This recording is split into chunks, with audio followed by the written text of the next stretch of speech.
अस्सलाम वालेकुम स्टूडेंट्स। आज हम डिस्कस करेंगे हाइब्रिडाइजेशन ऑफ ऑर्बिटल्स को, यानी हाइब्रिडाइजेशन क्या होती है और ऑर्बिटल्स की हाइब्रिडाइजेशन कैसे होती है। स्टूडेंट, इस वीडियो को इंशाल्लाह हम दो हिस्सों में डिस्कस करेंगे। आज हम इसको सरसरी सा देख लेंगे और बेसिकली हम एक आइडिया ले लेंगे कि हाइब्रिडाइजेशन होती क्या है और कितनी किस्म की होती है, और इंशाल्लाह नेक्स्ट वीडियो में हम इसकी डिटेल्स को डिस्कस करेंगे और डिटेल से हम इसके ऊपर बात करेंगे। आज की वीडियो को अगर आप देख लेंगे तो इंशाल्लाह आपको इसकी समझ आ जाएगी, और फिर डिटेल जब हम इसकी बयान करेंगे तो उसे समझने में भी आपको मुश्किल नहीं होगी। टॉपिक को स्टार्ट करने से पहले स्टूडेंट्स, वीडियो को आप लाइक करें, अपने फ्रेंड्स के साथ शेयर करें, और अगर आप इस चैनल पर नए हैं और अभी तक आपने इस चैनल को सब्सक्राइब नहीं किया तो चैनल को सब्सक्राइब कर लें। स्टार्ट करते हैं अपना आज का टॉपिक। हम हाइब्रिडाइजेशन को डिस्कस करेंगे कार्बन के हिसाब से। अपने आप को कार्बन तक महदूद रखेंगे हम। स्टूडेंट, अगर कार्बन की जो इलेक्ट्रॉनिक कॉन्फ़िगरेशन है ग्राउंड स्टेट में, उसको हम देखें तो कार्बन का एटॉमिक नंबर 6 है। एटॉमिक नंबर 6 होने का मतलब इसमें 6 इलेक्ट्रॉन्स हैं। तो इसकी कॉन्फ़िगरेशन कैसे आती है? 1s2, 2s2, 2p1, 2px1, 2py, इसमें भी 1 इलेक्ट्रॉन, और 2pz में 0। यानी student, as you already know कि s सब शेल में एक ही ऑर्बिटल होता है, तो ये यहाँ पे कंप्लीटली फेल है। कार्बन में दो ही टोटल शेल बन रहे हैं, फर्स्ट शेल और सेकंड शेल। तो s सब शेल में आपको पता है दो ही ऑर्बिटल होते हैं, तो दो के दो इलेक्ट्रॉन यहाँ पे मौजूद है, ये फेल है कंप्लीटली। तो पहले शेल में सिर्फ s सब शेल है, वो कंप्लीटली फेल है। दूसरे शेल में s सब शेल और p सब शेल दोनों होते हैं, तो s तो कंप्लीटली फेल है। 2s2 यानी दो इलेक्ट्रॉन मौजूद हैं। जैसा कि s सब शेल में एक ही ऑर्बिटल होता है तो उसमें दो इलेक्ट्रॉन मौजूद हैं, यानी वो कंप्लीटली फेल है। आप जानते हैं कि एक ऑर्बिटल में मैक्सिमम दो इलेक्ट्रॉन आ सकते हैं। आगे जो सब शेल p है, दूसरे शेल का हिस्सा है p, तो सब शेल p में आपको पता है कि 3 ऑर्बिटल्स होते हैं जिन्हें हम px, py और pz कहते हैं। तो चूंकि कार्बन का एटॉमिक नंबर 6 है,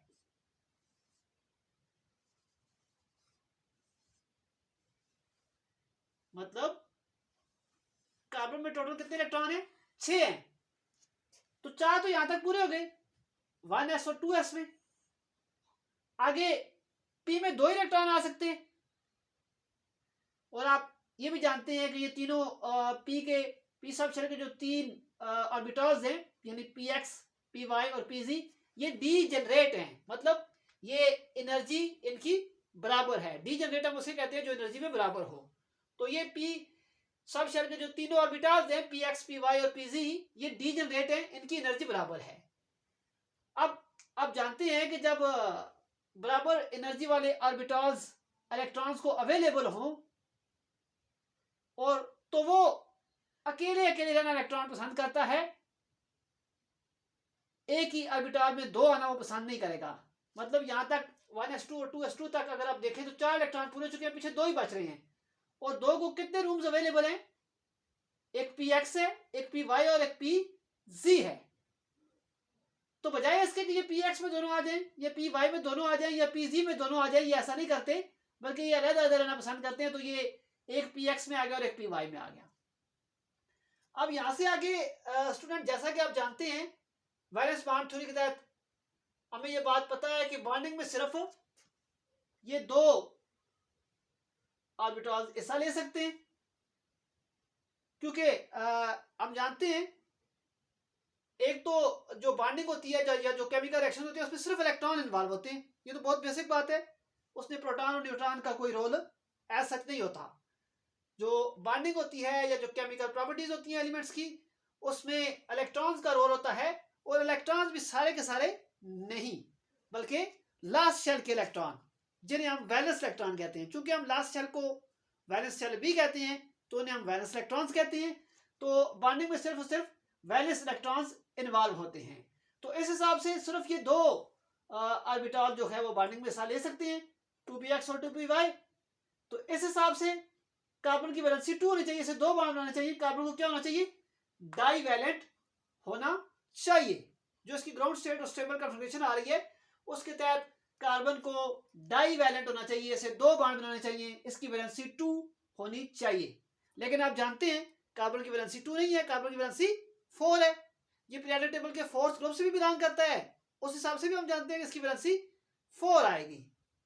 तो इसकी वैलेंसी 2 नहीं है, 4 है। अब जो हमने कॉन्फ़िगरेशन देखी इसकी इलेक्ट्रॉनिक कॉन्फ़िगरेशन, उसके तहत तो इसकी वैलेंसी 2 आ रही है। लेकिन स्टूडेंट आप जानते हैं कि एलिमेंट की एक एक्साइटेड स्टेट में भी इलेक्ट्रॉनिक कॉन्फ़िगरेशन होती है।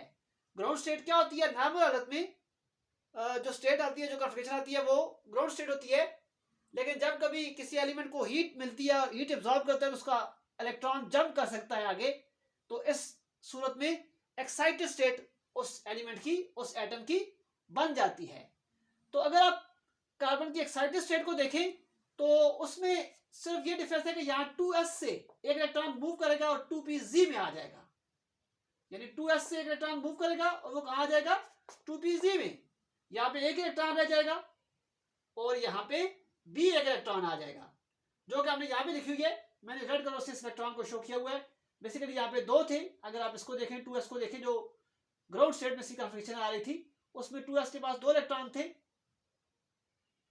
और आगे 2px के पास भी 1 था और 2py के पास भी 1 था। ये ग्राउंड स्टेट में भी ऐसे ही था। लेकिन जब एक्साइटेड स्टेट की कॉन्फ़िगरेशन हमने लिखी तो 2s से एक इलेक्ट्रॉन मूव करके एक ही बाकी रह गया। मैंने उसको रेड कलर से शो कर दिया है। और एक जो मूव करके आ रहा है वो 2pz में आ गया है, ये भी मैंने रेड कलर से शो कर दिया है। अब अगर आप देखें तो कार्बन की वैलेंसी 4 आ सकती है। जो टेट्रा वैलेंसी है कार्बन की वो एक्साइटेड स्टेट से एक्सप्लेन की जा सकती है, क्योंकि अब जैसा कि मैंने पहले कहा कि वैलेंस बॉन्ड थ्योरी के तहत हम जानते हैं कि सिर्फ हाफ फील्ड जो वैलेंस ऑर्बिटल्स होते हैं वो बॉन्डिंग में हिस्सा लेते हैं। फुली फील्ड जो ऑर्बिटल होते हैं वो बॉन्डिंग में हिस्सा नहीं ले सकते। यानी जो ग्राउंड स्टेट में हमने कॉन्फ़िगरेशन लिखी है उसके तहत तो 2s को बॉन्डिंग में हिस्सा नहीं देना चाहिए, क्योंकि ये कंप्लीटली फेल है। और सिर्फ 2px और 2py को हिस्सा लेना चाहिए। लेकिन जब हमने एक्साइटेड स्टेट कॉन्फ़िगरेशन लिखी है तो अब 2s में भी हाफ इलेक्ट्रॉन, हाफ फील्ड है, एक इलेक्ट्रॉन है। ये भी बॉन्डिंग में हिस्सा ले सकता है, ये भी बॉन्डिंग में हिस्सा ले सकता है, ये भी बॉन्डिंग में हिस्सा ले सकता है, ये भी बॉन्डिंग में हिस्सा ले सकता है। तो अब अगर आप देखें तो इसकी टेट्रा वैलेंसी एक्सप्लेन की जा सकती है कि कार्बन को 4 बॉन्ड बनाने चाहिए और वो बनाता है। ये बात ग्राउंड स्टेट कॉन्फ़िगरेशन से एक्सप्लेन नहीं की जा सकती, लेकिन excited state electronic configuration of carbon से ये बात एक्सप्लेन की जा सकती है। लेकिन यहां से आगे फिर एक प्रॉब्लम है। जो ऑब्जर्व किया गया है, कार्बन जो 4 बॉन्ड बनाता है वो चारों के चारों एक जैसे हैं, उनकी एनर्जी भी सेम है, उनकी शेप भी सेम है, या उनके दरमियान जो एंगल बनता है वो भी सेम है।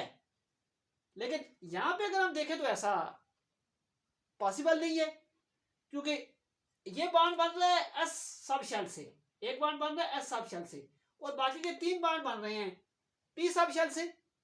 तो एस सब शेल और पी सब शेल में फर्क है, इनकी शेप में भी फर्क है, इनकी इस हिसाब से ये जो एक्साइटेड स्टेट इलेक्ट्रॉनिक कॉन्फ़िगरेशन हमने कार्बन की लिखी है ये भी इसकी डीजेनरेट वैलेंसी को या इक्वल वैलेंसी को एक्सप्लेन नहीं करती। इसके मुताबिक तो वैलेंसी अनइक्वल होनी चाहिए।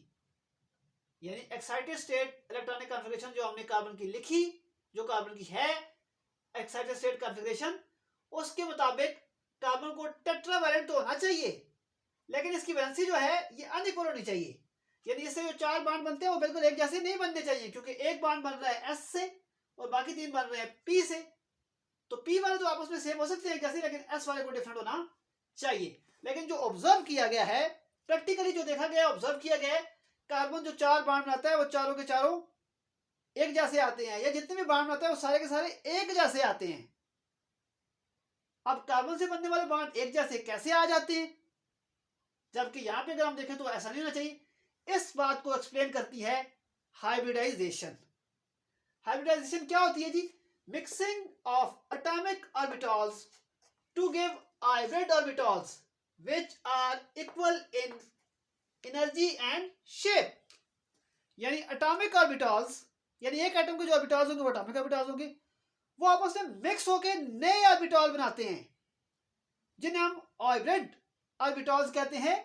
और ये जो हाइब्रिड ऑर्बिटल्स बनते हैं ये बराबर होते हैं एनर्जी में भी, शेप में भी, और हर लिहाज से ये सेम होते हैं, ये डीजेनरेट होते हैं। तो स्टूडेंट हमें क्या समझ आई कि एटॉमिक ऑर्बिटल का मिक्स होके नए ऑर्बिटल बना देना, लेकिन वो पहले वाले ऑर्बिटल से डिफरेंट होंगे, उन्हें हम हाइब्रिड ऑर्बिटल्स कहेंगे। और इस फिनोमेना को हम क्या कहेंगे? हाइब्रिडाइजेशन कहेंगे। हाइब्रिडाइजेशन क्या है? एटॉमिक ऑर्बिटल्स मिक्स होते हैं आपस में और नए ऑर्बिटल्स बनाते हैं, ये उनकी मिक्सिंग हाइब्रिडाइजेशन कहलाती है। और एटॉमिक ऑर्बिटल्स के मिक्स होने से जो नए ऑर्बिटल्स बनते हैं उन्हें हम हाइब्रिड ऑर्बिटल्स कहते हैं। अब कितने तरीकों से ये s और p आपस में मिक्स हो सकते हैं ताकि नए ऑर्बिटल दें?